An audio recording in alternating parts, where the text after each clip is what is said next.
Indian super league ഉൾപ്പെടെ ഇന്ത്യയുടെ മുൻനിര ക്ലബ് ഫുട്ബോൾ പോരാട്ട വേദിയിൽ ഒരു പതിറ്റാണ്ടിലധികമായുള്ള ടീമാണ് കൊച്ചി ആസ്ഥാനമായി പ്രവർത്തിക്കുന്ന കേരള ബ്ലാസ്റ്റേഴ്സ് FC. എന്നാൽ നാളിതുവരെയായിട്ടും ഒരു ട്രോഫി സ്വന്തമാക്കാൻ കേരള ബ്ലാസ്റ്റേഴ്സ് FCക്ക് സാധിച്ചിട്ടില്ല.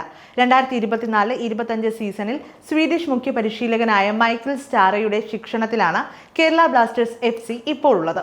സ്വീഡിഷ് മുഖ്യ പരിശീലകന്റെ കീഴിൽ ഇറങ്ങിയ ആദ്യ ടൂർണമെന്റായ 2024 ഡ്യൂറൻ കപ്പിൽ ക്വാർട്ടർ ഫൈനലിൽ കേരള ബ്ലാസ്റ്റേഴ്സ് FC പ്രവേശിച്ചിട്ടുണ്ട്.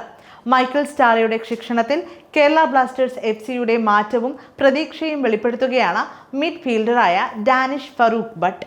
ഈ സീസണിൽ കിരീടങ്ങൾ നേടാൻ ആഗ്രഹിക്കുന്നുവെന്നും അതിനായി വളരെ കഠിനാധ്വാനം ചെയ്യണമെന്നും ആദ്യ ദിവസം മുതൽ മൈക്കിൾ സ്റ്റാറയും വ്യക്തമാക്കി കഴിഞ്ഞു. അതുകൊണ്ട് തന്നെ പരിശീലകന്റെ സന്ദേശം വളരെ വ്യക്തമാണ്.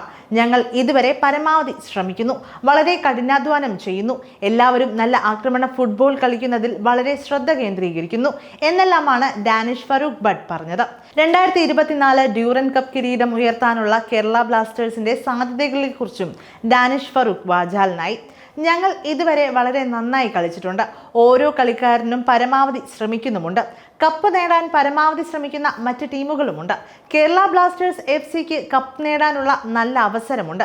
ശ്രദ്ധ കേന്ദ്രീകരിക്കണം, ഞങ്ങളുടെ പദ്ധതിയിൽ ഉറച്ചു നിൽക്കണം, എന്താണ് സംഭവിക്കുന്നതെന്ന് നോക്കാം, ഞങ്ങൾ ഞങ്ങളുടെ പരമാവധി നൽകും എന്നും ഡാനിഷ് ഫറൂഖ് വ്യക്തമാക്കി.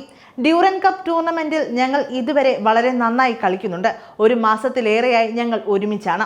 പരസ്പരമുള്ള കെമിസ്ട്രി കെട്ടിപ്പടുക്കുന്നു എന്നതാണ് പ്രധാനം.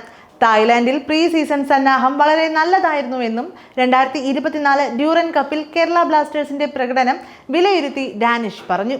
2024 ഡ്യൂറൻ കപ്പ് ഗ്രൂപ്പ് സിയിൽ 3 മത്സരങ്ങളിൽ 2 ജയവും 1 സമനിലയുമായി 7 പോയിന്റുമായി കേരള ബ്ലാസ്റ്റേഴ്സ് ക്വാർട്ടർ ഫൈനലിലേക്ക് മുന്നേറിയിട്ടുണ്ട്. 3 മത്സരങ്ങളിലായി 16 ഗോളാണ് കേരള ബ്ലാസ്റ്റേഴ്സ് FC എതിർ ടീമുകളുടെ വലയിൽ നിക്ഷേപിച്ചത്. 1 ഗോൾ മാത്രമേ വഴങ്ങിയുള്ളൂ എന്നതും ശ്രദ്ധേയം.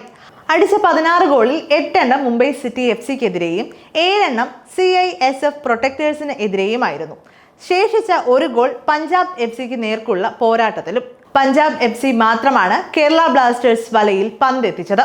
2 ഹാട്രിക് നേടിയ കേരള ബ്ലാസ്റ്റേഴ്സ് താരം നോഹ സദൌയിയാണ് ടൂർണമെന്റിൽ ഇതുവരെ ടോപ്പ് സ്കോറർ. 1 ഹാട്രിക് അടക്കം 4 ഗോളുമായി ബ്ലാസ്റ്റേഴ്സിന്റെ ഗ്വാമ പെപ്രെ ഗോൾ വേട്ടയിൽ 2ാം സ്ഥാനത്തുണ്ട് എന്നതും ശ്രദ്ധേയമാണ്.